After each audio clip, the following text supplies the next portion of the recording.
What's going on, guys? Welcome back to Clash of Clubs, episode 81. I'm Dylan, alongside Mila and Grant, as always. Today, we got a jam-packed episode.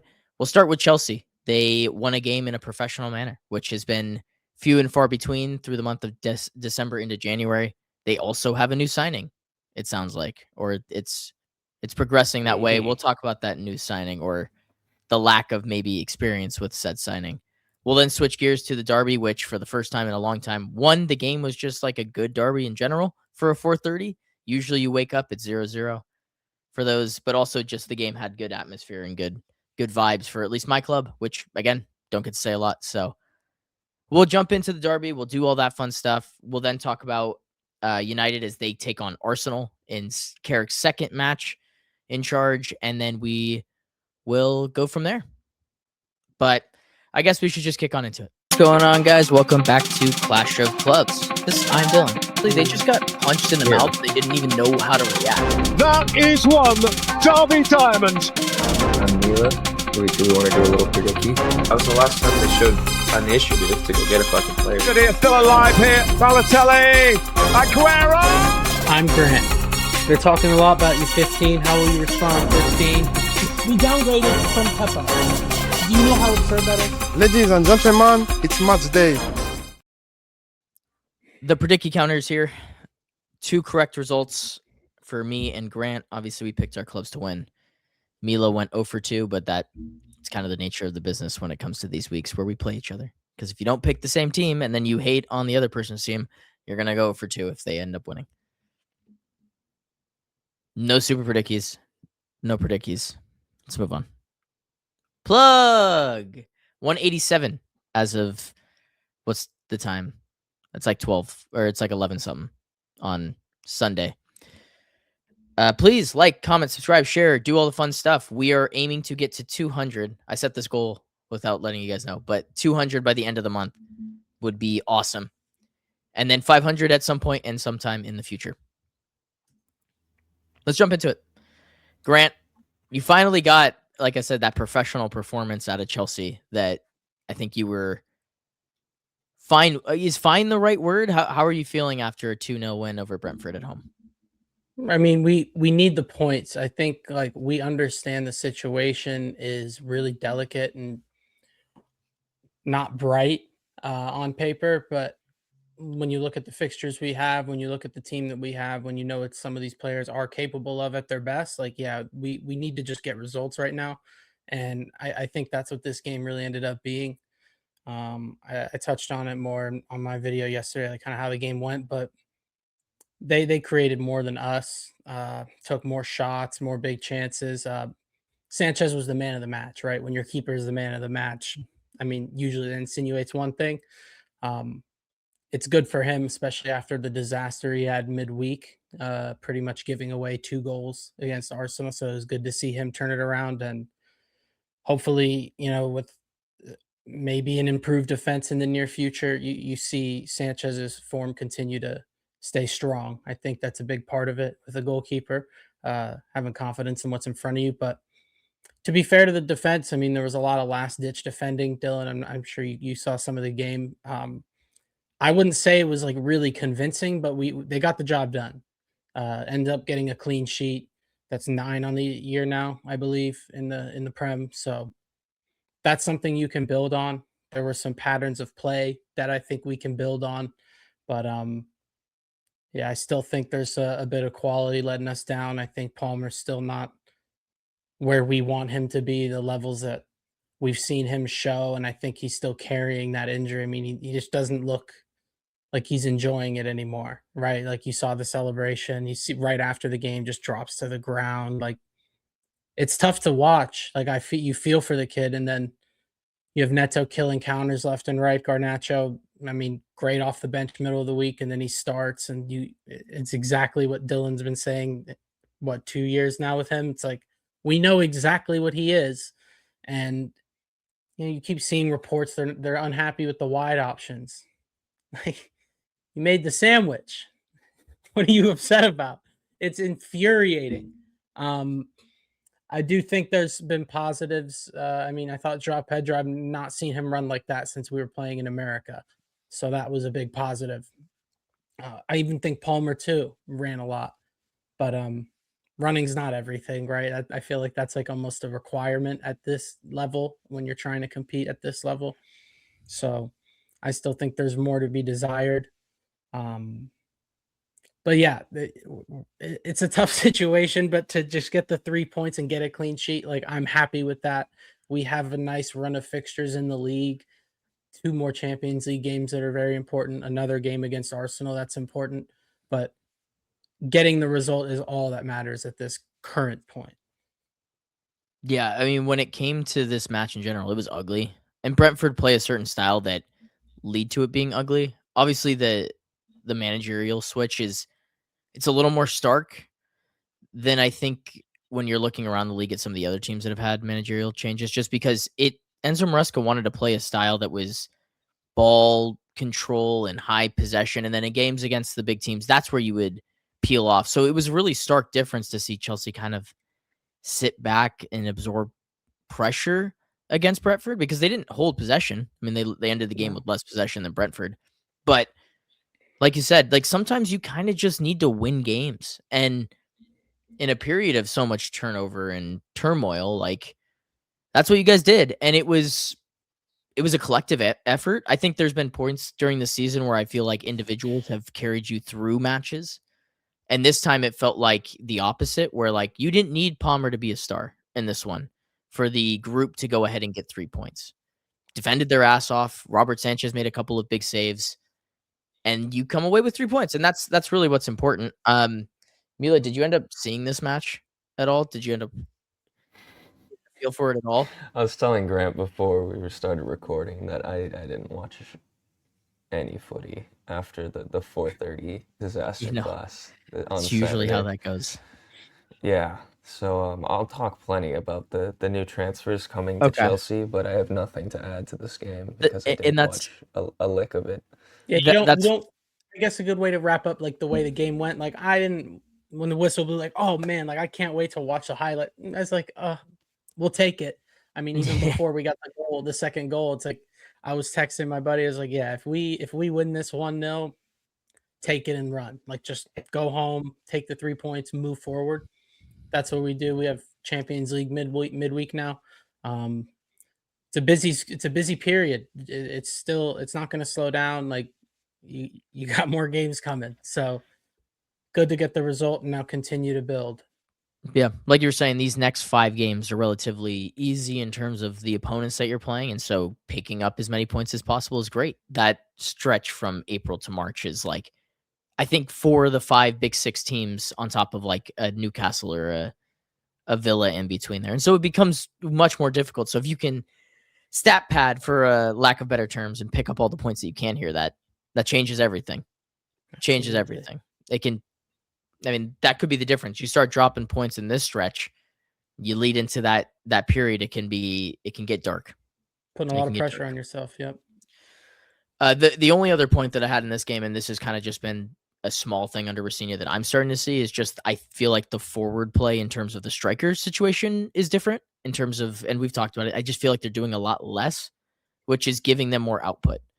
When I don't have to see João Pedro kind of run around and do as much, or Delap is just asked to do a very specific task. They do that to a very good extent, and like they can kind of just be busy. And I think sometimes when you have strikers that are out of form or they're not at the level of pace of the play, because they're both good strikers. We all saw their talent going into the summer, and then they needed the game to be simplified a little bit. And both Delap and João Pedro feel like there's a simplicity to the way that they're playing right now. I think they both just have very distinct ways of playing in that role too, and then to try to force them into a mold may have just been hindering them while lifting up the rest of the team. So if that's one thing that's going to improve for Chelsea in the manager swap, I'm sure not many people will complain, as the striker position's been. Yeah, I don't think I need to go into. Yeah, it was a critique of Maresca that we were asking a lot of that position. I mean, he would praise Nicholas Jackson in terms of, I want 11 Nicholas Jacksons, but Jackson was asked to do a lot, right, to get involved into the play and also be that guy putting pressure on the back line. yeah, you're asking for a lot. So I think it's something to look at, keep our eyes on. I'm not going to jump all the way into it just yet, but No, that's fair. I mean, both of them definitely had a positive impact in the game, and I think Pedro even got hooked at the right time. Delap immediately wins a penalty with his pressure. But again, that's a mistake on their end, and we capitalize. That's what a professional win is about. So we take it. That's how we talked about those two strikers coming into the year, was this kind of like 1-2 punch, a Sonic and Knuckles type relationship where one player gets the start and is able to do you something for 60, and in the last 30 you can really take advantage of tired legs. And Delap's kind of a perfect mold for that type of thing. Or if he's starting, he can beat up defenders, and then you go at it with the more technical flair 9.5 for Right. what João Pedro is. But that's just something to keep an eye on and see if that develops any further, or if it's just a flash in the pan over the last few games. But this next player, I don't know much about, so I'm going to kind of lean this towards your guys' direction, and you can talk about if he's a flash in the pan or not. It sounds like Chelsea are going to buy a 20-year-old Frenchman from Rennes. Rennes? Okay. Rennes. French. 20 for somewhere in the region of 65 million. I think that's what they're asking for. Like I said, Yeah. I don't know anything about this kid, so I'm not going to act like I do. I can talk about the ideology, and I'll wait to do that till later. But no problem. Mila and Grant, you guys can take it away on what you think of this kid and this potential signing. I think Mila knows more about the player than I do. But I think when we got a lot of briefs, the briefs were they're only going to sign a player ready for the starting 11. And again, these guys' track record with signing players, to bring in a 20-year-old with less than 30 first team appearances is a very big ask to solve the amount of questions that we have in our defense. And what I will say about the player, from what I've seen, he does play in the middle of a three. He does look very composed on the ball. He looks like a great athlete, front-footed defender. I think he will add a lot. But not only the fact that we're bringing in a guy that, in my opinion, is not a fully known commodity yet for his lack of first team game time. I just think it's really frustrating that this wasn't addressed in the summer, to say that the options weren't available. Yes, this kid probably had even less appearances, right? But he was available. Senesi, the other name that came up, he was available. The other name, Jacobo Ramon, he literally did transfer to Como. If we couldn't beat Como to a transfer, that's a whole other story. But it is infuriating that this is being addressed now like we didn't know it was a problem to begin with. And the fact that I have to hope that they made the right call after making a lot of bad calls, it's a risk. Because I mean, you look at the defenders we've brought in from that league, it hasn't worked for us so far under this ownership. So, Desassi, Badiashile, one of them's training with the U21s, the other gets hurt and misses 3 months at a time. So I have heard a lot of very good things about the player. I would love to watch him step right into this team, have an immediate impact on our defense, and put us right back comfortably into Champions League places. But that is just asking so much of a player with this level of experience. And it would take a top level talent to do that. And I hope we got one, but I really don't know. I think that's just a little contradictory. Before, you guys were just buying names to buy names. Badiashile was a name at the time, and you just went, oh, shiny toy, I want that. So I think the fact that he's a lesser known commodity is a good thing. But people that do know of him and have seen him, he's gotten consistent starts for the team in a super physical league that's been touted to be like the closest physicality to the Premier League as of late. And then, like you were saying, he's a good front foot athlete. Like in the recovery pace section, he lacks a lot in terms of his other attributes. And then on the ball, he's good. He's smart. He's composed. I think of it more as like bring him in halfway now so he gets ready for next season. Not he's the answer to our problems this season. Sort of like what we did with Nico G and Kusanov, bringing them in to let them get adjusted earlier. Because like you were saying, if you guys did go get this guy or Ramon in the summer, I don't think the impact would be the same. Those guys needed this time to grow, whether it be for Como, who's a good side this year, or Rennes, where he's gotten, 16, 17 appearances in the league. I think he's at like 29 appearances in all comps. Yeah, Or 29 that's first team that's a lot. appearances. Like that's like a big jump from not playing at all to that, and that gets him ready for the league. So in terms of him being able to make the jump, I think it'll take a little bit of time, but he has all the attributes to make a smooth adjustment to the Premier League. And I've heard that he's a bit of a leader, so that's good for your defense. And if you pair him with the right guy, a faster guy that can help with the recovery pace stuff, I think he's going to be very good in the long run. But like you're saying, to ask him to come in and basically drag you further this season is a lot. And I'm not saying he can't do it, but it's just unrealistic for such a young center back to do that, especially when that position develops a little bit later. Yeah. I absolutely agree. And again, like you said, you cannot expect him to walk into this team and boom, the defense is brilliant. That's not going to happen. So don't brief us saying this player, the only time we would sign a player in January is if it is a first team immediately in the 11 player. And again, we have players like Sarr out on loan at Strasbourg, Anselmino out on loan at Dortmund. What's the approach with them now? I thought we weren't blocking pathways, right? Like it's just infuriating to like see these guys work in real wouldn't worry time when about it was that. identified 6 months ago. I think, so I hope he's yeah. a good player. I do think he is going to be a good player because, like you said, he has been playing nonstop for the first team all year. He is playing in the middle of a three, which clearly that's what Rosenior wants. That's what Maresca wanted. That's why Maresca had to adjust his buildup as soon as Colwell went down. I think long term, that's who they want to pair someone with. I do think the Colwell stocks haven't gone away. I think it's a good move. I think in all reality, we need to clear house in this defenders department. Tosin, he can go. Badiashile can go. Disasi, we've been actively trying to get rid of. Yeah. Chalaba, even. I mean, we tried to get rid of last summer. So I think we that's bring in where those other the- young guys the- I'm talking the about. briefings But make sense. yeah, You know, I just don't. I think they're saying, look at what we have right now. This guy, even though he's so young and fairly unproven, he's gonna walk into this team because of his ability currently and the lack of ability that you guys have, which is a little scary. And like you were talking about, a Senesi might have been a more safe approach, but it doesn't match the mold of your transfer policy. And as annoying as that's been, and we've talked about it, like that's at the end of the day, the club has a transfer policy and you have to stick to it as long as they run the club. So you make do with what you can. This looks like an informed signing, but it still looks like they have to do what the owners are saying.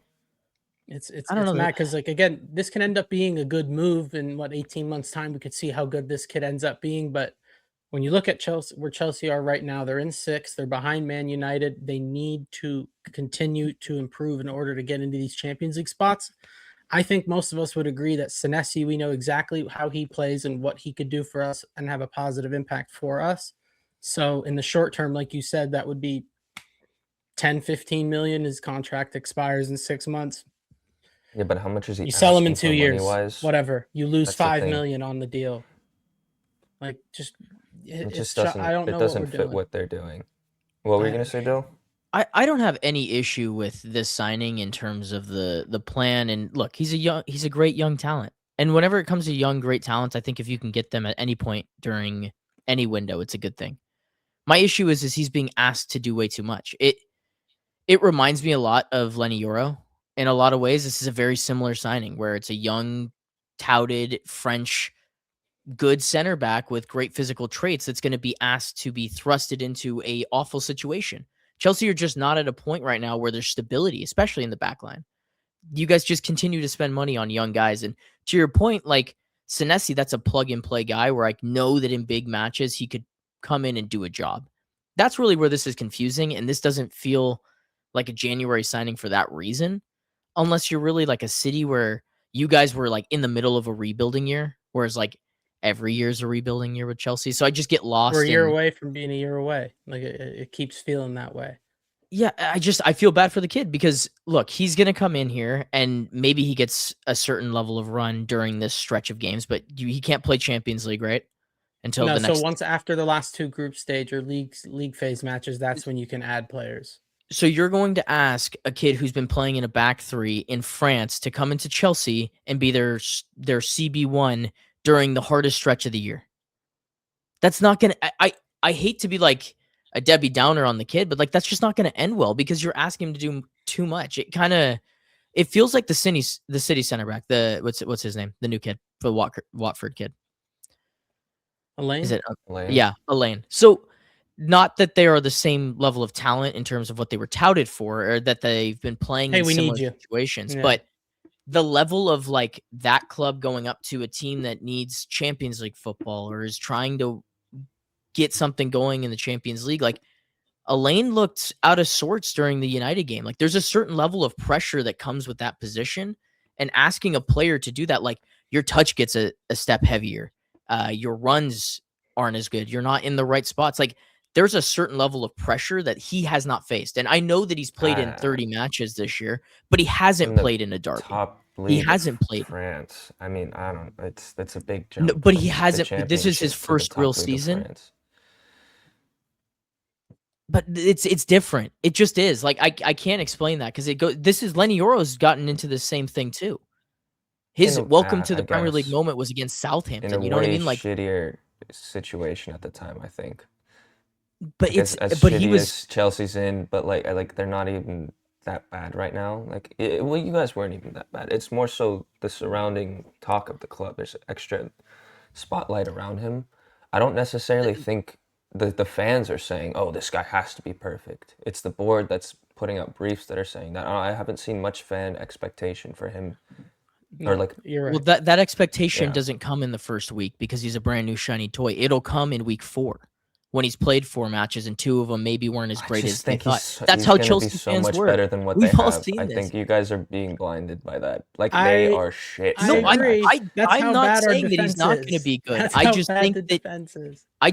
that's a lot of pressure to put on a young man who trial by hasn't had fire. that level of experience. He's supposed to be a very high IQ center back, trial by fire, help out with the build up, get a lot of those silly mistakes out the way. Like compared to Chalobah, Badiashile, like those guys fucking blow at those things. And this guy is an up and coming kid. Yeah, he's young, but he's better than them already at that stuff. We And don't if know he that has to though because suffer, we haven't seen he it. is. No, he is. But we haven't seen it at promise you. Chelsea. I He's- can't say that he's better at the pressure moments of games because I haven't seen it. I can't say that- it this won't is- take much. No, You that's think the he's thing. Look, worse? he could Like, he can't be end up being worse. better. He can't be I worse don't is my know. point. So he my is thing better. No. The thought is I don't know. And you don't know. We all don't know because this kid hasn't played a minute of Premier they're League so football bad. and he's being thrusted into a very complex situation in January. If this He's was a seen summer they're cooking move, at Strasbourg. He knows how they play. look at how Hato came into the squad. It's like a similar principle. Like we're talking about a very highly Hey, talented Hato's figuring it youngster. out though. He's figuring it out. It took Right. 6 Halfway months. through the season. Yeah, this is my point. Is like these guys have immense talent. I'm not saying that he won't be great. It's very similar to Kusanov. This happened to Kusanov. He got into a moment. He was playing in France, and he did it. And he's been He having played to great, live and the with media Chelsea. ate him alive for a one mistake. They still like bring it up. that's the media. I don't care about the media. But that's Fun we're fact, by the talking way, about that a was 20-year-old. Madueke's last goal in the Premier League. he's still our fucking best defender right now. It's the same shit. That's exactly my point, though. Is that he's gonna come in, he's gonna trial by fire, and he's either gonna make it or he's not. But That I think it that's looks crazy. like he's gonna for make Chelsea's head. they have to do That's it. what we've been doing. They're not gonna buy anyone over 25. This is what they have to do. That's what they've been doing. I'm worried for his. I just hope they get it not right. No, because when you think about Yeah, I hope he does the great. I just targets don't that know. they've And had, he's not center back one also. He's center back one while everyone's out. And then That's next true. year he's going to Cool. be the learning from the more experienced guy. Like it Yeah. makes sense. Teams do this all the time. And I do think too, when you look at Chelsea's approach of getting the young players, imagine if they'd gotten it right. Like even just this summer, the players that we get linked to, right? Like imagine if they got Ekatike in, right? We would not be complaining. Cherokee 2 summers ago, or Olise, like there's so many names that these guys have been linked to. They just end up with the wrong ones. So to Mila's point, like, yeah, this could be one of the ones we get right. I just don't love our track record. That's really what it is. Y- But again, I've heard a lot of good things about him. I hope it works out. But you're asking so much of this kid, and it's not really right. But That's really where I'm standing. Is I think he Yeah. could be a fantastic talent, but the idea that you're forcing him to be the guy right away that's not sink or swim. That's just asking Clear for Lake a bad Reese are result. bottom 5 for sure. That's like putting Yeah. me on the edge of a cliff and being like, "Well, you take a step backwards, man. Sink or swim." It's like, no. You're setting me up to die here. I just have to I don't. get I myself think it out just of it. depends on their expectations for him. If they're saying go win the league, and we're bringing in this young kid, then To yes, of course, stabilize that's this way too defense, much. it's asking a lot. Stabilize the maybe defense, that's- help us not turn over the ball that much, and prepare for next season where Colwell can step in next to you. I mean, that just makes plenty of sense to me. You're getting one of the best center back wonder kids for a while. Maybe They you better just get have it a- done. Is ready Really, for the that's what Prem. I want at this point because they You- keep briefing shit. Like, we got personal terms done. Get it done. Like, you cannot do all of this and then just, oh, look, guys, we tried to get a guy in. Like, no, you have to get it done now. Like, this is very clearly your main priority. Go get him. Go get him. Maybe you just have a better understanding of what the Chelsea board is, because the idea that they are not in Champions League right now and could potentially not be in Champions League next season, and I guess that's it. Like, I feel like that would be a massive, massive disappointment. It also would set the club back a fair amount.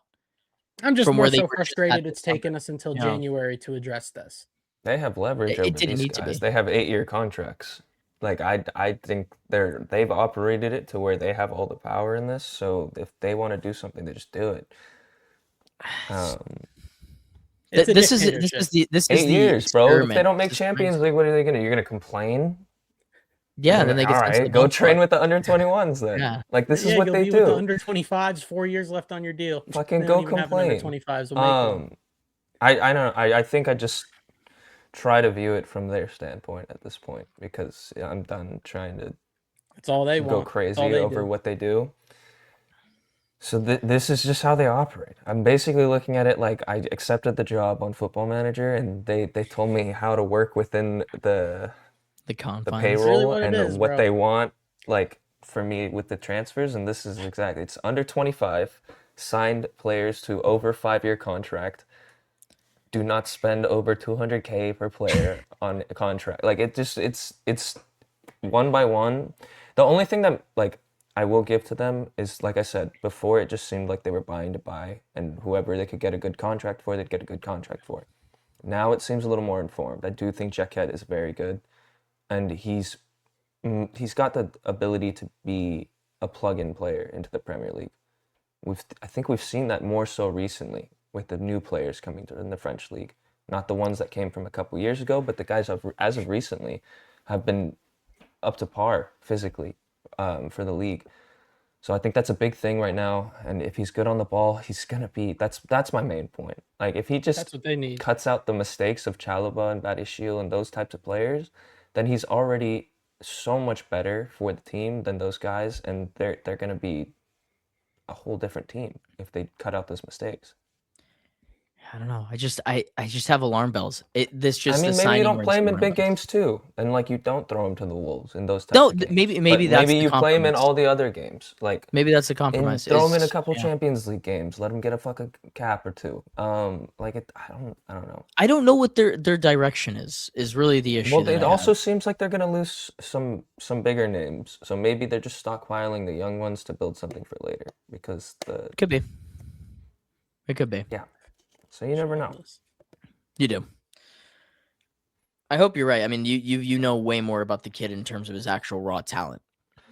So I hope that he does well, because I don't like seeing young players come to the league and not do well. That's nobody likes that from a footballing perspective. So I don't know. I've been seeing a lot from French league players and their ability to step up to the physicality of the current Prem, especially. you're right. It's the closest league to it. All right. Good to switch off Chelsea. Cool. Manchester City. So if you want to hear my thoughts on the derby from a United perspective, just go check out the video I made. I don't need to. I spent 15 minutes talking about my thoughts. So we'll start with City, and then we'll segue into kind of United into the next week and under Carrick and some of that stuff. But let's start with City. you didn't do a match review, which is probably for the best. I don't think I would have the sanity after waking up for a 4:30 game to do a match review. So let's start there. I think you named it and you titled this portion as Heartless. Is that where you want to start? Yeah, all right, I'm gonna bring up the fucking lineup real quick because I think that needs to be addressed. We had our captain, Bernardo Silva, on the pitch. We had Phil Foden, hometown boy, on the pitch. We had Holland on the pitch, Max Elaine, Rico Lewis, and Rodri, who's supposed to be one of our heart guys. I didn't see any fight from the team, and I think that was the biggest thing in the derby. I've heard Pep talk about it. People want to talk about that red card. I don't give a fuck, honestly, whether it was a red or not. We can debate it all day. It's just the refs suck, and this is why I don't complain about the refs. It's just consistent bullshit all the time. But Pep did say 10 men, 11 men. He doesn't think we would have won that game. It doesn't matter. They were fucking heartless, and that's the only way to put it. I think shameful is another way you could put it. To walk into that and not die for the badge is just it was hard to watch, hard to swallow afterwards. I don't know. And I know Cherokee had the quote, "I'm gonna kill them," and he came on, he does that stupid fucking free kick to give away the first goal.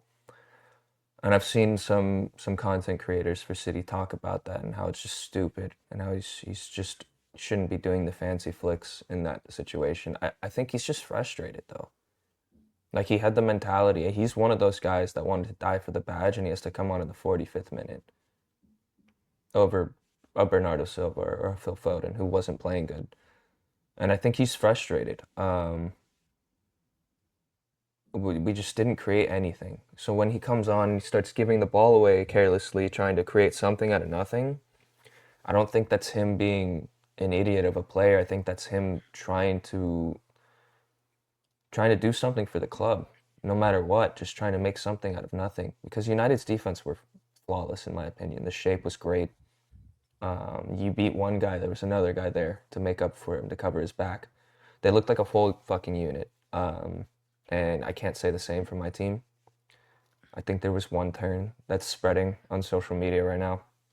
It's the Manu turn, where you just see him blow Semenyo out the water. Like, that's fine. It's a little highlight for him, and he looks silly. But I think if you look at it further, you zoom it out a little more, he beats Semenyo, and then they're gone. It was one pass to beat us, and I think that was the story for the whole game. So it was the half-ass press up front that allowed them to break out and then just give the ball to one of their midfielders of Manu or Bruno and then fire into a weak defense for City. I don't think our experienced players defended the defense enough because they know it's inexperience. And then I don't know. For Heartless, I think the last thing it's not heartless, but maybe he just needs to hang up the boots, is that okay, cannot play. His legs are gone. And the only thing that I thought was heartless about his game was towards the end, where United are about to make it 3-0, and he can get there. He can lay out Diallo while we're down 2-0 in a derby, and he kind of just slows down his run, allows them to keep moving forward. I don't know. I think he would have gotten to it on fresher legs a couple years ago, but also I feel like there's got to be more fire there, and it's missing. And I think that's one of the biggest things we're missing from a Diaz and Guardiola being gone is that fire to win these types of games. Yeah, I feel like that's a good way of putting it. Is especially in recent derbies, it felt like United wasn't there, and this time it felt like City wasn't there completely. And for whatever the reasons were, tired legs or inexperienced, the two best players for City were Kusanov and Donnarumma. I thought, like you said, the guys that you were expecting to be there and take the step for City, which would have been your Hollands, your Rodris, your Fodens, and your Silvas, they just were maybe not Rodri as much, but the three of those, the core three, The guys that have been I in this thought spot before, all those names you named were not very good not on the great. day. And you could have They, taken them all out at halftime yeah, if we I had was really. options. I don't know. This has been. I mean, obviously there was all the stuff with Lisandro Martinez this week, but Holland in particular, just the last He's like maybe gassed. the last 3 performances, it just feels like he's not having a good time out there, and whether that's the influx of new guys or just like this stylistic changes, like he's not being put in advantation like positions for himself. And I I actually think want he's to just stick on the gassed. Cherokee point too after, because I think Yeah. that's really interesting. The, In terms of Holland, though, I genuinely think he just doesn't have any legs under him at the moment, so he can't get himself in those positions. And you think then, he's just like battling the like, fitness thing? just not even fitness, but more so just like tired. He's fatigued. Look at his shooting. His shooting is half-assed. It's sloppy. It's slow. No power behind it. And like occasionally he'll get one off that, but it's some of these he'd be burying with like ferociousness. Yeah. And he's just not right now. And like we can't really do anything about it until Marmoush gets back. But he does need a little bit of a break. It kind of feels like a microcosm of just the entire front portion of the season, where we always talk about you can't win the league in the first portions, but you can absolutely lose it. Mhm. And look, I honestly, and we can talk about it a little later with Arsenal, if there was a side that had a spine and like could just rip it out of the other team's spines, this race could be over. And you guys have been, luckily, because Arsenal has been so tame over the last month in terms of not picking up all 3 points, you get away with it a little bit. But this feels like you guys are running out of steam, which usually doesn't happen at this period, but you've had to do so much makeup because of just the poor start, where a guy like Holland, who literally was carrying the team for 3.5 months, has now, once this kind of goes back to the like, is he doing too much? Now it's starting to catch up to him. And maybe you're right. It's just a game out the side, or a chance for him to just get on the training pitch and not have to focus on being the main focal point every single time. I'm not sure though. I mean, it's that, and also the fact if you just focus solely on Holland in the last 4 games, the guy is not playing footy out there. He's trying to fucking fight for his life, and the refs don't do anything about it. I think Pep talked about he's the only striker ever that has fouled center backs more than center backs have fouled him, which is ridiculous because he's getting fouled every game, multiple times a game. So him getting a different whistle is definitely part of it. Parts during the freaking Brighton game, he wasn't even playing footy. He wasn't even focused on the ball. He's fucking WWE with Van Hecke, and they're allowing it. Yeah. I don't know. I think he's frustrated right now, and we do need to have a little bit of options in that position. So hopefully Marmoush can come back and bring some of that, give him some rest, and just like looking at the game, we couldn't build anything to get to him. We needed someone to come get the ball deep and bring out a defender or something, and that's just not his game. So the versatility is definitely needed. We've had it in other seasons. We don't have it at the moment because of AFCON. But yeah, and I think Ait-Nouri at the left wing certainly was an interesting call at the end of the game, but I don't hate it. Yeah. Holland reminds me of a LeBron and Shaq in the sense of like, because they're so good, they get fouled every single play. And like, if you were to call it every single time, there wouldn't be a game. You know what I mean?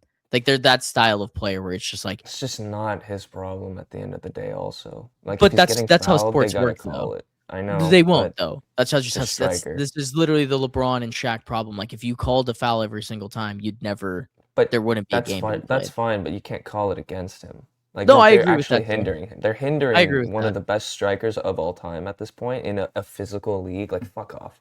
I don't want to hear it, to be honest, because they're taking away one of his best attributes in a so-called physical league. So I don't understand. If they're allowed to do it to him, he should be allowed to do it back. And the fact that he's fouling center backs more than center backs are fouling him is a joke. I don't disagree That's a with that refereeing sentiment. decision. I do. I But want yeah, to. I want to we ask can go back to Grant this. Cherokee. Yeah, because everything that you were saying there reminded me of maybe like 50 times that I've had to defend Bruno Fernandes. Like that exact sentiment that you just Well, it stated was like, if Bruno fucking got benched though, that's what pisses me off. Well, no, Bruno is a different case in terms of like his age and his profile and being a captain. But I've said that sentiment and how fans feel about Bruno in terms of that style of player. Grant, like, do you kind of see that too? Like, are you in that camp of like this player is just a maverick and people need to learn what that entails, or Well, I mean, we talked about it early on in the season. Like we know exactly what Cherokee can add, and I don't think we jumped the gun on it. Like he was able to come in and help control a game when they were up one and see it out. Like they know exactly what his qualities are. I mean, like Mila was saying, like they were just lacking intangibles in that game. The heart. It's a derby, like you said before the game, Dylan. The only way they'd win is you throw form out the window and like you go beat them, right? Like it's a derby. So I really think that's what it comes down to, especially to come on at halftime into that situation. Like obviously he's gonna get clowned, but like that's the modern era. Like yeah, that's social media. it's Like I not- mean, look at Harry Maguire for like 2 years, right? I mean, that's really just what it is. But yeah, I don't really think Cherokee's anywhere near part of the problem. I mean, just look at the back line. Like I you're missing your entire back line. It's a completely different back line than the one that's been good this year for City. So I mean, yeah, it's not that serious for me in terms of like where the problems, what's going on. Like I think it's right there. You're trying to address it, but at the end of the day, it's like a pit stop in like a NASCAR race. It's not something you're really expecting to do. Like, can they do that? That's really the question. But thankfully, competition's not really at top speed. So I feel like we all share the same sentiment that in this particular match, we would have rather have all had 11 Cherokees compared to like 11 Fodens on the day. You know what I mean? Like a player that is constantly trying to give you everything. And even if that's doing too much, me personally, I just would much rather have those style of footballers. I could care less about the recycleness or I'm just not, my game's not going, so I'm just going to try something different. I'm going to play the ball a little different here. I'd much rather Cherokee, if I was a City fan, spam as many of those crosses where it just didn't work out. You know what? City had 0 shots on target in the second half of that match. I think so that's it part of changed the nothing. issue, though. I think this idea of Foden or Cherokee is part of the issue. It's so silly. Like they should They're be two of our together. fucking best players. And one of them has clearly showed that he's more of a progressive build-up guy rather than the creator, and one of them is the creator. So why don't you pair the guy that can build up and bring the ball to the creator with the best striker in the fucking world? Like it just doesn't make sense to me, and this is where I question Pep a little bit. Is like, look at what we have, and then like we brought in Semenyo too, who can track back a little bit. So if the plan is to do some weird formation where we need to make that happen, then make it happen. A lot of this is the lack of six depth, I think, too, though. It just affects our team, and you've been seeing that for a year and a half. We didn't have Rodri last season. Rodri's now coming back. No Nico G. He's been missing for a month. No Kovacic even to fill in at that position. he's been gone. We usually have 1-6 for the past 2 years. And it's hindering us for sure. And I don't know. I didn't even bring up Elaine really, but I thought him going out before Ake was a bit of a joke. I know Ake has more experience, but I think people were giving him too much shit for his mistakes. I think he had like 2 mistakes, and both of them were Ake related on his positioning on the touchline. He's also Elaine's mentor, so like that was unacceptable to me. That was just making Elaine take the blame for Ake's incapabilities on the day, and I didn't like that. But I think we can pivot into Gehi after that because Elaine's probably not gonna see honestly, the I pitch thought Pep much was anymore. doing that to protect Elaine because it wasn't that. Yeah. Look, Ake. If anybody watched that with 2 eyes, were like Ake was 0-0. awful.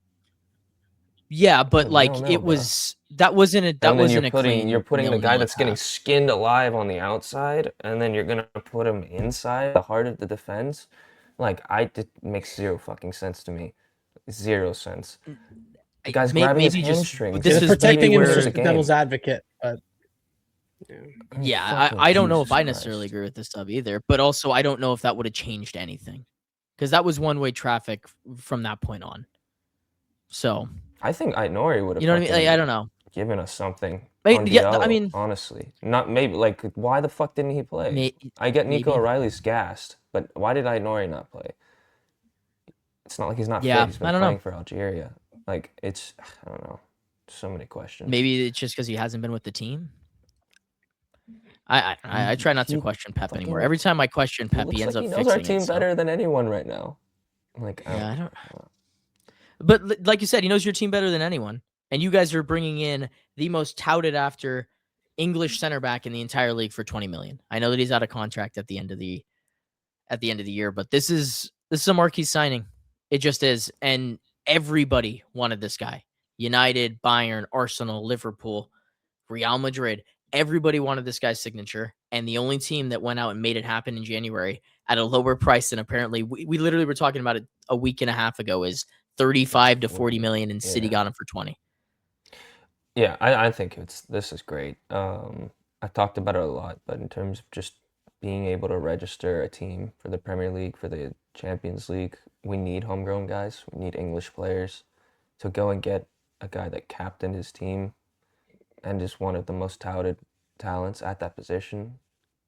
I think it's great. It's gonna be a replacement for the Stones and Ake in our squad makeup because they're both homegrown. So this is, I mean, certainly what we needed, a left-sided center back who's strong in the air, can do the job on the ball, knows the league, and he's going to be good next to Kusanov. It's going to be exciting.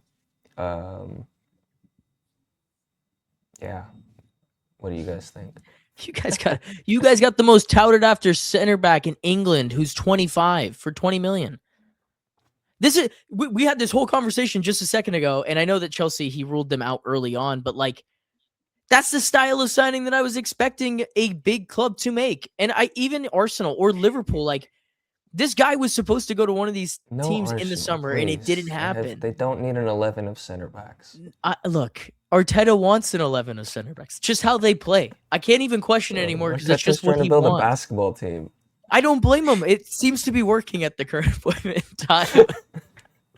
But from a City perspective, I genuinely think this is such a Pep-coated center back. He's wonderful on the ball. I think he can do a lot going forward. We saw him score a bunch of brilliant goals during the portion of the season with Palace. I really love him. He's the starter for an England team. I would have loved him at United. And whenever I think about players, and I'm like, if I would take him at United, obviously, if City get him, I don't want him there. So I'm pissed, if I'm being honest. I didn't want you guys to get Gahey, but it's a win now move in a team that is only 7 points off the top. At the end of the day, he's played midfield and for Palace. He's played in midfield a few times. Like in terms of ability on the ball, like you know, City just pressuring teams and trying to suffocate them. Like Gahey's going to immediately be able to step in. Like you said, Dylan. I mean, we were ruled out after axing him and axing his best friends too. I can understand him not wanting to go back to that situation. For any fans thinking, why didn't we go after him? He doesn't want anything to do with us. Fair enough. I don't think Gahey's like elite at any particular thing. I think he's good to very good at most, if not all things. And asking the guy again who knows the league, who's been in English football for a long time to just kind of step in. Yeah, I think it's a very shrewd signing. And I think it immediately ups the level and hopefully gives City, for my sake, a little boost because I think he's capable of being an A side, especially next to a guy like Kusanov, super aggressive, front-footed. I think that's a really good combo right away. And what? I was just gonna say, is the kind of the term that you would use for Gahey, the jack of all trades, master of none? I mean, yes and no. Like he's 25. Center backs are kind of not so much like goalies, but almost to that point where they develop later. They become smarter, and this is just really good. Part of the mold for what we get. And I've harped on it a lot, but leadership is a big thing when we go and buy a player, and just their personality, their fit in the squad. He's a leader. He's just a down-to-earth guy. Like we needed this in that defense, especially with Guardiola and Diaz out. Like this is the type of player we needed. It's not just that we needed a talented center back because we have those, but we need someone that's going to lift up the defense, that's going to shore it up, and be able to make the guys next to them feel comfortable. And I think if you pair his physicality with his on-the-ball skills now, And Kusanov's like recovery speed, the strength, and also his long ball ability at times, I think it's very scary to look at when you think that, oh, our 1 and 2 both went down for an extended period of time, and we can come back with another solid center back pairing. That's probably going to be one of them for the future. Whether it be Gehi or Kusanov, or Gehi and Vitor Reis when he comes back, or a Guardiola and Kusanov. Like, we have plenty of options. Our center back depth is, I think it's bar none. If you look in the next 3 to 5 years, I think City's going to have 4 or 5 of the best center backs in the world because they've done the business now. And Gehi's just another one to add to that. And he's going to be huge. I'm looking forward to it.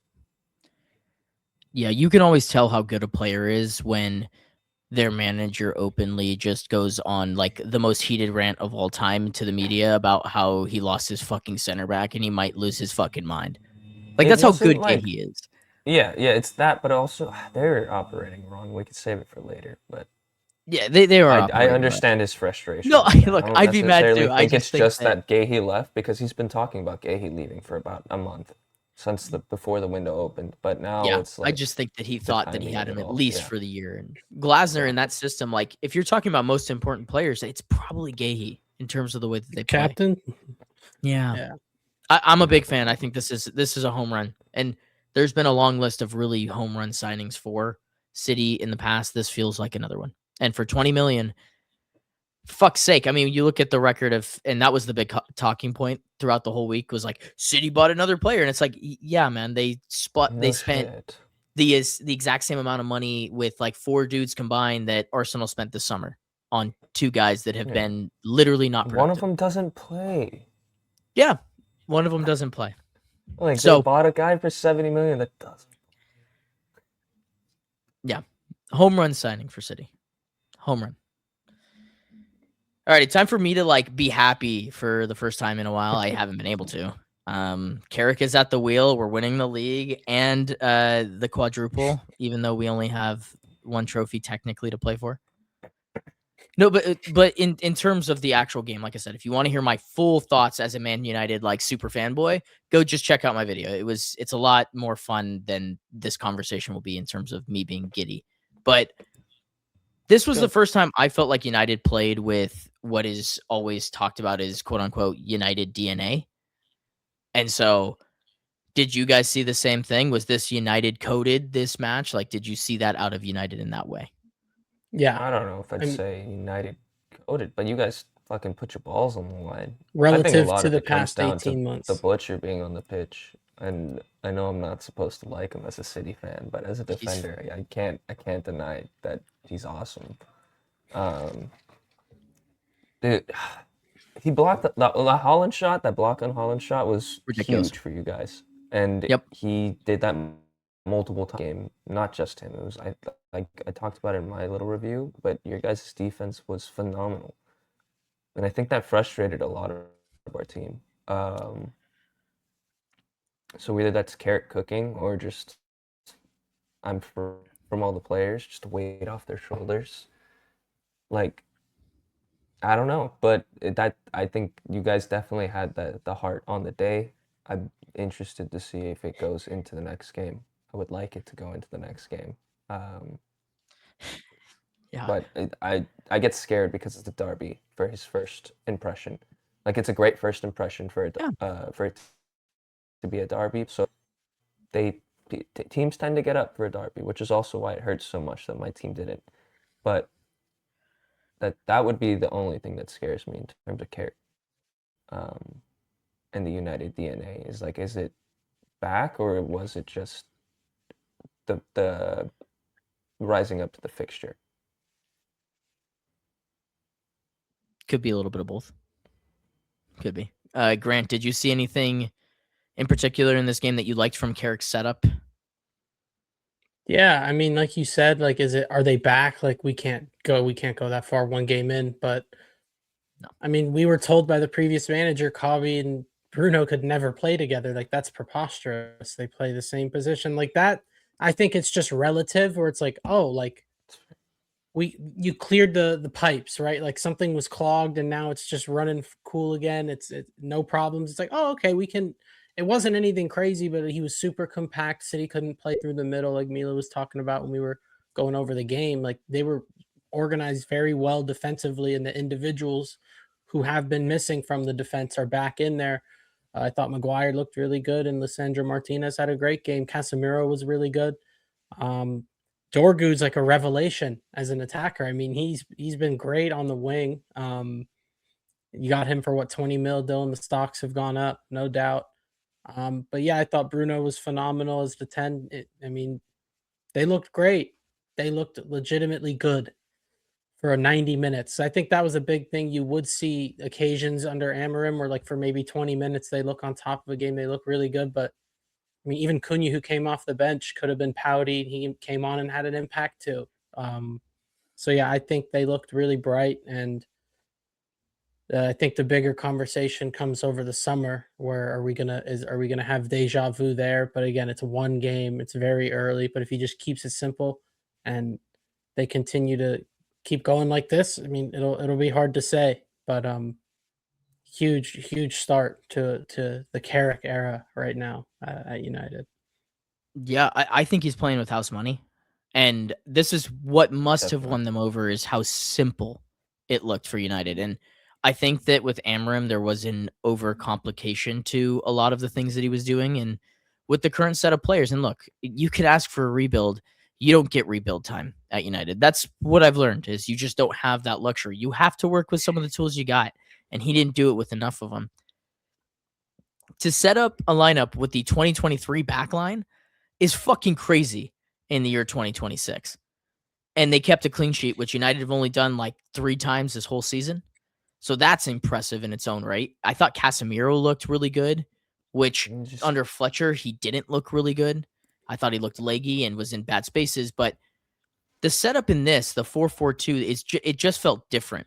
Bruno pressing from the front, all the stuff that Carrick did. And I talked about it a little bit. To drop Benjamin Sesko, who was my man of the match prediction, who had scored 3 goals in the last 2 games, and to drop Cunha, who had carried United to a certain extent, because even if he wasn't playing, they wouldn't have at least drawed some of those games. To drop both of those players and say, I'm going to go with Mbeumo and Ahmed and Dorgu as my front 3, and we're going to play to our strengths and we're going to play to City's weaknesses, is a massive call in your first game. But that's what it was. It was simple, and United looked good at playing simple for the first time in a long time. And I'll take that over trying to overdo it or overcomplicate it or do something that they're just not. Which they're not some crazy possession team. They won't get to that until they have a manager that plays that style and they have the rebuild. There's no need to. And I really yeah. don't. I think that the league's going in a different way. It's a cyclical sport. So this need for possession it's not necessary. Like, you even see City sacrificing possession. And look at the stats for this game. We basically had 68% possession. I was gonna say so many chances. Did it ever? It didn't. The stats don't really back up the way that game felt. Like, it didn't feel like City controlled the game with possession. No, because you guys blocked fucking everything. Like, we couldn't even get a shot on target outside of the Max Elaine header, who's our only fucking player to get a shot on target and got taken off at halftime. So that's another thing. Yeah, you had possession, 68%, but the XG, and Dylan loves XG. Yeah, it wasn't close. Yeah, no, but United not even the XG. Like, I went back after the game was done. I didn't look at any of the stats. That didn't feel like 68% possession for City. Like, every time that United had the ball, you just had a chance every time you got the ball. That's what it was. They didn't need possession because they were just in the final third and then having a shot. And that's because we're trying to push way too high with this stupid line with fucking Ake a part of it. And this actually breaks my heart to talk about him like this, because you guys know I actually thought he was like the very best good player in the Premier League at one point. So, like, he just can't play. Not in this lineup, not in this type of team. When, like we said, Kusanov and Donnarumma Donnarumma might have been one of the top 3 players on the pitch, both teams. He might have been the best player. Exactly. I didn't want to say that because I He do might have think been the that best player. United had some very good players on the day, but like he was insane. He was insane. Like if he managed to keep a clean sheet, we would have been talking about that game. We still might be talking about that game just for different reasons, but like That would would have have been the been De Gea. an all-time game. Yeah, it would have been the De Gea Um, like saving the and Titanic type game. they let him down, and it's the like our experienced guys that let him down too. I don't even think it's the inexperience. I don't know. To play Rico at right back too is just Yeah, strange when we've that was clearly strange. seen that he's more of a in the mix midfielder, pinging the ball around. I don't know.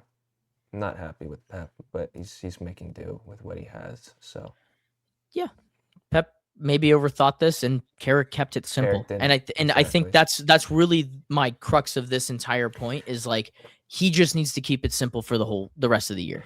And this is why I'm not. and this is I'm not going to go this is where overboard I in the think. summer. So sorry. Yeah, Yeah. No, I that's think where it's I'm hard though. I think it's hard though because like this is where it's like they rose up to the occasion and your defense was Right. 50% better on the day and that's why this happened. Because on another day, if we have 70% possession, but the defense isn't as good, we could win 3-2, 3-0. Like you never know. That's what I want to see more of. Is like if your defense can lock in for the rest of the season like that. Obviously, they're gonna concede some, but if they can show that heart to basically what I talked about Diaz and Guardiola for the past couple of weeks before they got injured was that they're fucking throwing their bodies in front of the ball, no regard for their health, which is great.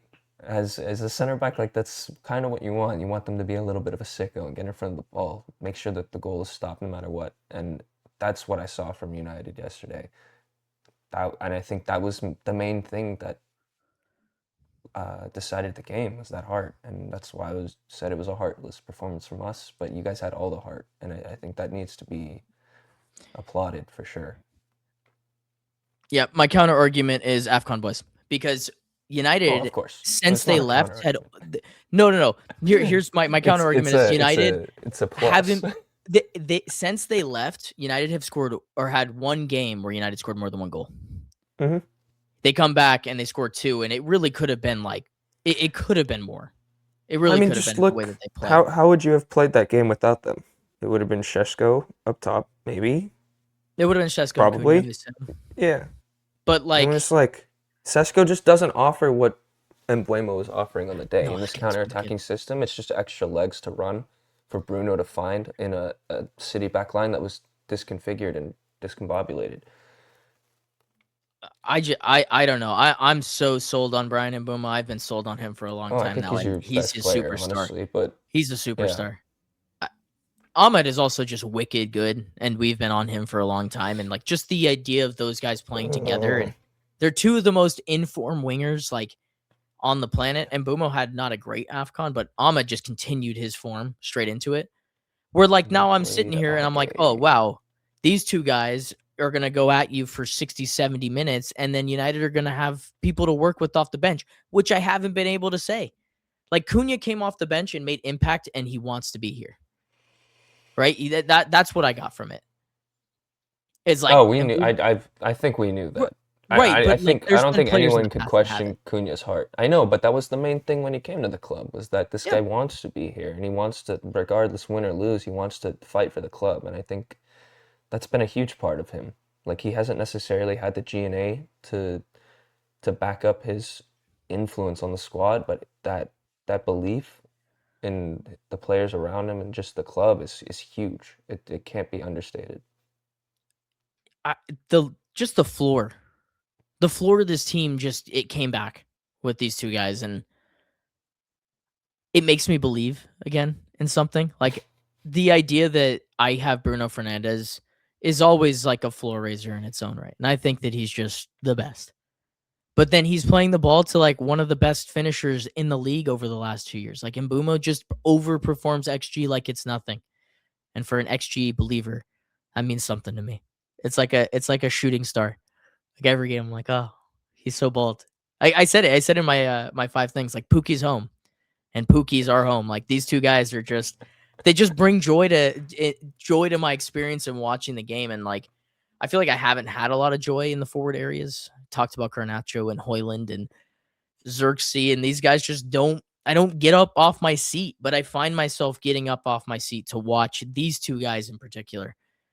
You add in extra players into that, and it makes United feel like United in that sense, where I'm like, these guys can play on the counter, they can play free flowing, and they can just play direct. I think that when people talk about United DNA, I don't think it has anything to do with any particular coach. I just think it has to do with playing forward thinking, attacking football, direct, constantly taking chances and taking risk.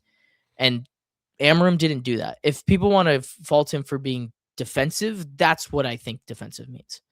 It doesn't have to do with the setup or a structure, but if you're United and other teams are out being direct than you, they don't ever work.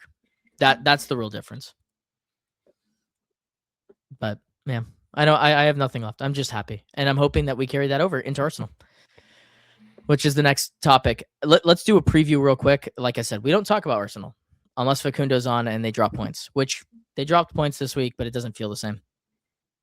It doesn't feel the same. So he doesn't get to come on and spew his nonsense. He'll come on next week, hopefully, when he drops all 3 points. So we'll talk about it. How does United win this game? My quick summary before I throw it to you guys is do the same thing. Keep it simple. Do very similar things like Arsenal play. Not the same style that City do, but they want to hold possession. They're going to be at home. United should aim to hit on the counter, be direct. You guys feel any differently? No, absolutely. I think runners in behind, like you said, you have Bruno Fernandes. He needs 3 runners in that front 3 in front of him. I think it's a similar approach. You really might go same lineup, to be honest. I think Cunha added a lot. Like you guys were saying, we know what he is capable of. But in this current instance, I think it's probably best you stick with the same setup. Maybe bring Šeško in off the bench, but I think you probably set up the exact same way. I thought you guys look good, and I think the possession numbers probably look similar. And I think if United end up getting a performance that they want, hopefully the number of shots are similar. But yeah, you're probably going to end up seeing guys having to get in front of a lot of shots, making a lot of blocks, just moving, defending. But if they stay compact, I think they'll be able to. I think that's probably their best approach to go win the game, beat them on the counter. Yeah, Mila, you feel the same I way? think that's overcomplicating it, to be honest. Just frustrate Declan Rice. He's already at a boiling point. I'm not even he is upset. He's performative pissed. male, final boss. I don't think so, bro. I think he wants more from the team. I can't fault him for wanting to win. That's the fucking whole point. He left West Ham to go to Arsenal. Is to win something. And every week it's the same shit every week. Quote Declan Rice. They're not winning without set pieces.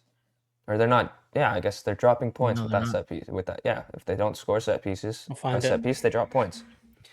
So it's like, hello, we've talked about this. It's unsustainable we've talked about it for what? Since the beginning of the pod. Before the land of time. When the dinosaurs exactly. The 7 games they've dropped points, no set piece goal, and then there's 2 games they've won in the Prem where they didn't score a set piece goal. And where the goals coming from when they really need it, it's Declan Rice. He'll get in a good position, he'll just fucking thump one, and it'll go into the back of the net, and it's always deflating as a rival watching that. But he's been great for them, and this frustration is definitely something to jump on top of in their title race.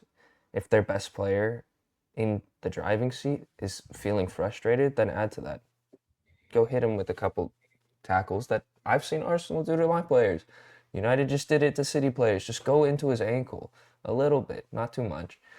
But hard tackles frustrate him throughout the game, and I think United can easily get away with points here. I'm not going to say a win necessarily, but I think it's purely just disrupting that flow in the midfield for them, and especially their clutch guy in Rice. Yeah, look, United outplayed Arsenal in the first match week, and Arsenal scored on a set piece, and that's how the game was ended. So the only thing that I can galaxy brain into this is I potentially would bring C.O.C in to deal with set pieces, because that's their only way of really beating you. Is Maguire. Maguire and that's the thing. You have Lissandro, so you got to do some balancing act here. Where I think like Pick him up. Sesko can be combative and do some things against Gabriel and Saliba and just kind of be busy. Yeah, Whether that's Sesko get in his face, be like, yeah, this is real hair. I didn't have to get surgery for Yeah. this shit. Get in his head too. Rattle him. Exactly. And then also Arsenal in general have just looked really weak since Calafiori has gone out on that side. And Yeah. what's his name? Timber's Lewis been Kelly pretty just much doesn't look playing. great. They've He's been not playing playing on Timber his there favorite lately. side. And Timber in the final third. I mean, I'm not even the one saying it. I'm seeing a lot of the Arsenal fans saying it. Like Timber in the final third is just completely useless, and let alone on his not preferred side. Yeah, that's definitely something. If you can really shut down Saka, double up with Dorgu, who I think has no problem tracking back defending, and just force everything onto that left-hand side with Timber and then one of Martinelli or Trossard, I think that's probably your best bet. You're less likely to concede something major when you're funneling the ball there. That's really where I find the crux of this game being won and lost is in those wing positions because Saka hasn't been great. Ahmed's been one of the most informed wingers in the world. Start. He probably won't. Well, yeah, this is the other thing is they play Inter midweek. So United have. I don't think Saka will even start against you guys. So I mean, he played He played Martinelli and Saka against Forest. Like I don't really know where They're Arteta's top head's of at. Champions League. They might rotate there a bit. We said they were going to rotate against Chelsea midweek. That's true. And they played a That's full true. 11. So I don't You're know right. what we're going to You're get right. out of Arsenal and their legs. So they might rotate against United, which look, I think that they should just prioritize the Prem at this point. That's what they should do. But this is Arteta, and he might be overthinking it. He might be thinking, I need to play these guys to get him in form, but in reality, he's doing the opposite. Who knows? But I think that Ahmed versus Timber poses some real threat for United, and this is why I don't think they'll end up making that change, is just because the way they played against City could work the exact same way where you're taking advantage of a weaker left back situation with Ahmed and Mbumo, and you're away from home playing on the counter.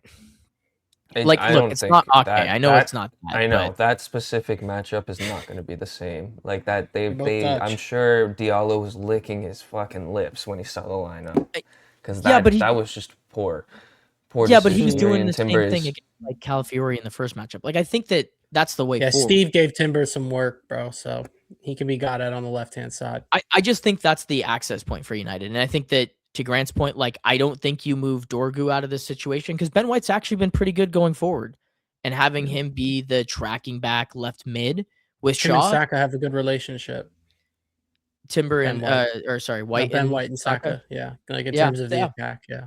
So I just think that you keep it as simple as possible, and if United want to start doing some other stuff with the forward areas, and maybe they drop Dorgu out against the next stretch of games, sure. But I think if for United, you've found a recipe that worked against a side like Arsenal, not the exact same, but in terms of the hold possession, you got to just kind of go in there. But again, United's playing with house money, so they lose this match, no one's going to be angry. No, unless they get just pumped. But I don't see that happening. Arsenal don't score like that. You will be angry. Yes. But I feel more confident today than I did yesterday. You know what I mean? Like before the match, like I feel much better about this United team in its current state going into this one. But we'll have to wait and see. Do we have time? We've got time. Okay, we've got time. Let's see if I can do this correctly here. I don't know if I even have it. Oh, I do. Let's do it. Extra time. I was like, what are you talking about? Or there's something extra that we want to talk about, we'll bring it up here and it'll be a surprise. So if you make it to the end of every episode, you will see this. And if not, you'll see the extra time probably at the end of the week as a clip. But this week, we mentioned it in the Gahey portion. Mila titled it Stones Being Thrown at Crystal Palace. They're in shambles. And I think it was announced sometime before we were recording that Palace are going to stick with Glasner actually till the end of the year and they're not going to sack him. But he had big words and they said big things. So he tried to get sacked. It's funny you say that. Like, yes, they might be sticking with him till the end of the season, but I'm not so sure that he's sticking with them till the end of the season. No, he is, but I don't blame him for like how pissed off he is. Like he just lost his captain There's talks of his striker going to Juventus. They have 3 strikers. They don't need another one. One of them is our baby, Best. Jonathan David. Yeah. Yeah. I don't know. Mateta and David would be fun to see. And Vlahovic is on his way out. But in terms of Crystal I have Mateta Palace, on my like fantasy to team. lose one of your best goal scorers, to lose your captain and best defender, to probably lose Wharton in the summer, it's not looking good. They completely just lost their spine. They lost Eze in the summer. They lost Elise, 2 years ago? Yeah. And they haven't really recovered. They have Ismail Assar. They have Lacroix. Brendan Johnson. Brennan Johnson. Like they have okay players, and this just seems like a recipe for disaster, especially with the coach leaving, who I think can raise a lot of those players up. This is scary, and it could be leading into relegation battle times if you don't recover from all the outgoings. And I don't want to hear about fucking any rules or oil money bullshit about this because it's just poor recruiting on their part. You know these players are going to move on to bigger things, and you just have failed to bring in anyone, and you're going to pay 40 million for Brennan Johnson. So I don't feel bad for the club. I do feel bad for Glasner because he seems to have an affinity and care for the club, and I don't think he wanted it to go out like this, but this is just what he has to work with. Yeah, I mean, I think when you look at squad planning, especially when you're a team that's going to end up getting players poached, like look at Bournemouth and the Brightons of the world, they always buy, and I'd say Brentford too, before that guy leaves. Like Igor Thiago's been there for over a year. Obviously, he got hurt last year, but you have to have these contingency plans. Like Baleba was bought as soon as Caicedo left. They had other guys like Gross for a year, but then Baleba's able to step in once he's ready. Like you have to have a succession plan, not like reacting and, oh, well, Eze left, we got to go sign Pino. Hopefully he's all right. And mind you, he's not a bad player, but to just be reacting and on your back foot, that's not a good plan for success. Palace, being in Europe for the first time, obviously wanting to build on that success. It ain't easy, especially when you've got guys all over trying to buy your best players. And unfortunately, they don't look prepared enough for those guys going. I mean, when beyond their first 11, and even especially now with their guys getting poached, you look at the lack of depth, it's alarming. So, yeah, it's unfortunate to see. Thankfully, we've got Palace next, so hopefully we could take full advantage of this. But yeah, I can totally understand and sympathize with the frustration from the fans. But yeah, you can't really. I can understand Glasner's his outbursts because he's been. I mean, he hasn't been really quiet about it based on all the reports. But in terms of him actually saying it, I mean, it felt like he's done his best. But I mean, I sympathized with Maresca at the time. I'd be a hypocrite if I said anything otherwise. Like, I get it. The guy's trying to build something. He has shown that he's capable of being successful in this situation if he is supplemented, and he hasn't been. Yeah, they had a chance to have him be their manager for a very long time. He was essentially saying it. He's like, look, I'm not signing a contract until you prove that this is something I can build with. Are you ambitious? At Villa, these clubs have done exactly this model. They've got a manager, they've worked, and they've gotten the things that they've worked for. And look, we go back to the summer. Well, they had the oil. They're gonna have a fire sale this year. They're so bad. They are pretty bad. But look, today. They did try they did this kind of same thing with Howe, and it's worked. It's worked to an extent. I don't know. I feel for him. I feel for the club because they overachieved. I feel for the fans. The best feeling in the world. Like that's about it. They got them in the Conference League. I do not feel bad for those guys. They should have been in the Europa League if these guys did their paperwork on time. Like, I do not feel bad for those guys. I feel bad for the fans. I feel bad for the group of players that wanted to continue to win, that wanted to build something. Like you said with Glasner, I think it would have been a tough ask to be able to keep him. But if they showed that they were willing and they had the ambitions, it's not out of the realm of possibility. But yeah, I mainly feel for those guys. I do not feel for the board or whoever's making decisions. I think the board portion is terrible. They don't deserve any credit in this situation because the players and the staff got it right. And it's just a disappointing situation because stories like Palace are the ones that we look for in footy. And I don't know. Community Shield curse is so real. That's my moral of the story. I just it's don't know what how they get got for to this cheating their way to a trophy. Palace? Yeah, handball outside the box. Oh, Oh, I remember that. oh. I was like, wait, what? Community Shield what curse. did they do? Literal cheating. Literal Little cheating. proven cheating. Not allegations. I think for a little extra time though, is we can shout out Bournemouth because, like Grant was saying, they do get replacements before the replacement even goes. Eli Krupi has been fucking balling this year, and they just picked up Ryan from the Brazilian league. So that is a Multi-club good model for example of them, how a yeah. team should operate in terms of, hey, Yeah. we're not the top of the cream of the crop, but we could still compete, and we know that people are going to use us as stepping stones. So why don't we make the most of it? And I think they're going to be in this era for a little bit where they're just developing top talent for the best teams in Europe, and it'll be interesting. More Palace, I genuinely can see them getting relegated if this track continues. I Bournemouth can't and say that you- yet oh, go because on, they're Bournemouth are below Palace and they just lost Semenyo. So I can't No, say I that know. yet. But I think you're right in terms of I'm not saying they're going to they get may have, Yeah, no. I'm not saying they're going to be like a great team competing for anything for position, but I do think they're just going to continue to produce the talent. And if they more can keep bringing it sustainable in, year. they'll be Southampton for a while, like the old Southampton, Brighton of a few years ago. Like it's just that type of team is what I'm more alluding to. Whereas Okay. Palace Yeah. is like Alex Scott was kind signed a of few years not ago. making the Like, most out of it. you know what Yeah. I mean? They've been developing him slowly but surely. Mhm. Yeah, the model's clearly there. I was gonna say they use like with Krupi, he was from Lorient, who was part of their umbrella, but Palace have a multi-club model too, so they really could, in theory, use that if they wanted to, for comparing. But yeah, that you need to It's not in be Brennan Jones. aware. People say food chain all the time, but really, it's the simplest way to explain it. Like you got to know what the game is, and you got to be prepared for when these guys inevitably get poached. The thing is they knew that these guys were going to Yeah. get like Mateto has talked about all summer to United. Like everyone knew that this guy was leaving. Gahey was literally Let an his hour contract run away down. from leaving to Liverpool. And Yeah. they sat there with their hands down their fucking pants for the better part of fucking 4 months. While their manager was like, please, God, save me.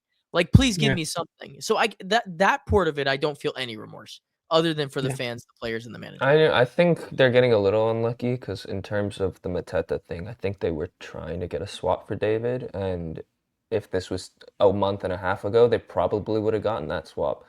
But because of recent news and just the way that changed the Juve fans have changed their perspective of him, they're not going to get him. So like they're trying, but it's not enough. They're not trying hard enough.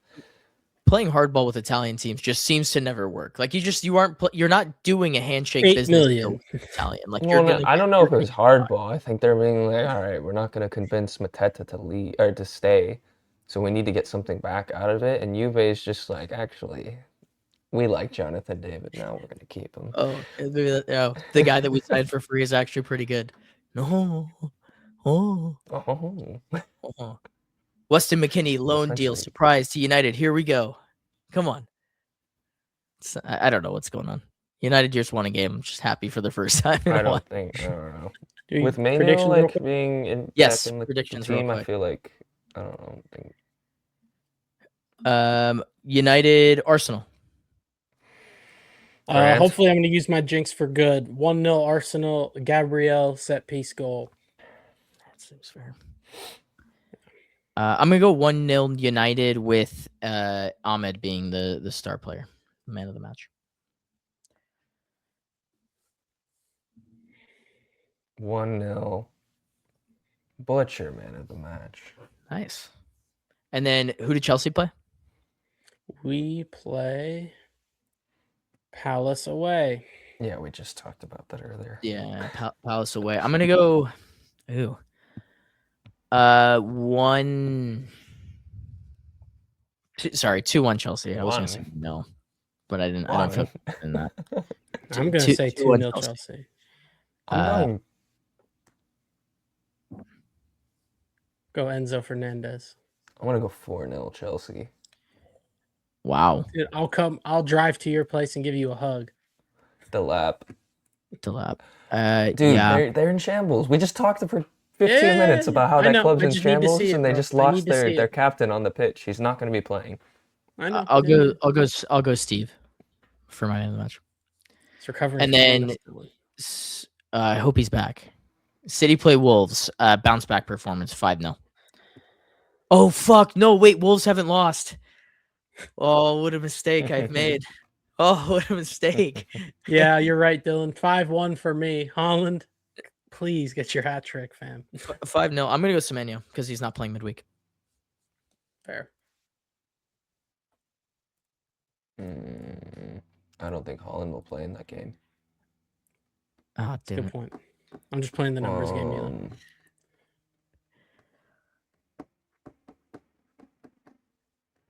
3-0.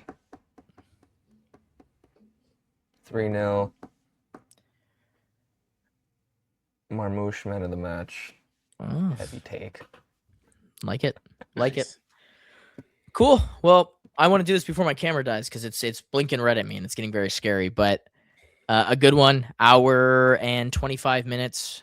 Thank you guys again. Like I said, 200 subscribers by the end of January. Please hit the like, the comment, subscribe, share, subscribe. Geez, all the bouncing things. I've been Dylan. That has been Mila. That is Grant. We are Clash of Clubs. This has been episode 81, and we will see you guys in the next one. 2 words for him. Different gravy. Glorious goal! Wreathed in red.